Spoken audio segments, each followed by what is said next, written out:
Hello friends, आप सबका स्वागत है। हमारी आज की कहानी है भाभी, काम करने से कोई मरता नहीं है। अगर आप चैनल पर नए हैं तो प्लीज़ हमारे चैनल को लाइक शेयर सब्सक्राइब ज़रूर करें। तो चलिए बढ़ते हैं आज की कहानी की ओर। क्या वह हार्ड मास की बनी इंसान नहीं है? ऐसा नहीं कि तुलसी बिना पढ़ी लिखी है। वह एक पढ़े लिखे समझदार परिवार की सुलझे विचारों वाली लड़की है।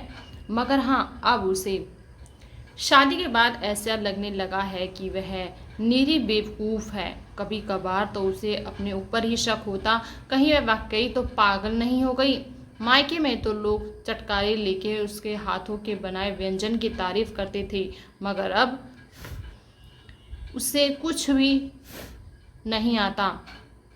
हद तो तब हो गई जब रोज उसके ऊपर ना जाने कितने इल्जाम लगा दिए जाते। अब कल ही उसका नामकरण कर उसकी सासू माँ ने किया नाम काम चोर रख दिया। तुलसी को उस दिन बहुत बुरा लगा। काम चोर तो खुद दोनों माँ बेटी हैं और नाम उसका बदनाम करती हैं। मगर क्या करे तुलसी बेचारी, यह हिंदुस्तान है। एक बार शादी ब्याह हो गया तो फिर अरे उसका गांव मिसाल है। लोग फक्र करते हैं कि ना उसके गांव में किसी जाति की बेटी की ना दूसरी शादी नहीं हुई, ना ही किसी का तलाक। वह तो एक अलग ही सोच रखने वाले खानदान से है, जहाँ पति को साक्षात परमेश्वर माना जाता है। उन्हीं दिनों में तुलसी की बड़ी भाभी का अचानक आना हुआ। वह अपने मामा की बेटी की शादी में आई। सोचा तुलसी बिटिया से भी मिलती चलूं।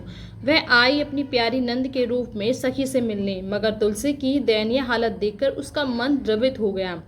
तुलसी की सास और नंद का व्यवहार देखकर उनका पारा चढ़ने लगा। मगर तुलसी अपनी भाभी को समझाती, भाभी काम करने से कोई मरता नहीं। उसकी भाभी ने कहा, काम से बिटिया नहीं, हाँ बातों से तो मरता है। मैं यह सब बर्दाश्त नहीं कर सकती हूँ। भाभी के आंसू ने सलाब का अंबार लगा दिया। वह बोली, तुलसी तूने कभी एहसास ही नहीं होने दिया कि तू ननंद है और मैं भाभी। तूने भाभी नहीं, मेरी बहन बनकर मुझे दिल से लगाया, मगर तेरे साथ ऐसा क्यों? मैं पापा जी और तेरे भाई से बात करूंगी। तुलसी ने कसम देकर भाभी को बांध तो दिया, मगर भाभी ने भी अपनी प्यारी नंद को न्याय दिलाने का प्रयास किया। एक दिन जब मौका पास सास ने तुलसी की भाभी से कहा, इस थोड़े बहुत काम तो सीखने चाहिए थे ना? भाभी ने कहा, हाँ मैं भी यही कहने वाली थी कि थोड़ा बहुत काम आपको अपनी बेटी को भी सिखाना चाहिए। सासू माँ की त्योरियां चढ़ गईं। वह बोली, मैं तुलसी की बात कर रही हूँ। ना खाना बनाना आता, ना अचार डालना आता, यहाँ तक कि रोटी भी नहीं बना पाती। भाभी ने कहा, हमारे यहाँ हमारी नंद का नाम तुलसी बिटिया है। आप इसका उसका मत कहिए, मुझे अच्छा नहीं लग रहा। हम आपको बताए दे रहे हैं कि हमारी बिटिया को तो सब आता है, यहाँ तक कि मुझे मेरी बिटिया ने परफेक्ट बनाया है। उसके जैसी बेटी और ननद नसीब वालों को मिलती है। जिस दिन हमारे घर में पता चल गया कि आप सब यह करते हैं, उस दिन शायद ईश्वर से मनाइए कि मेरी भी जुबान अपने घर जाकर ना फिसले। क्या वह हार्ड मास की बनी इंसान नहीं है? कभी सोचना कि उसे भी दर्द होता है। अगर यही आपकी बेटी के साथ हो तो कैसे लगेगा? मैं अपनी ननद तुलसी को लेकर जाऊंगी। पूरे 2 साल हो गए हैं, माँ जी ने देखा नहीं।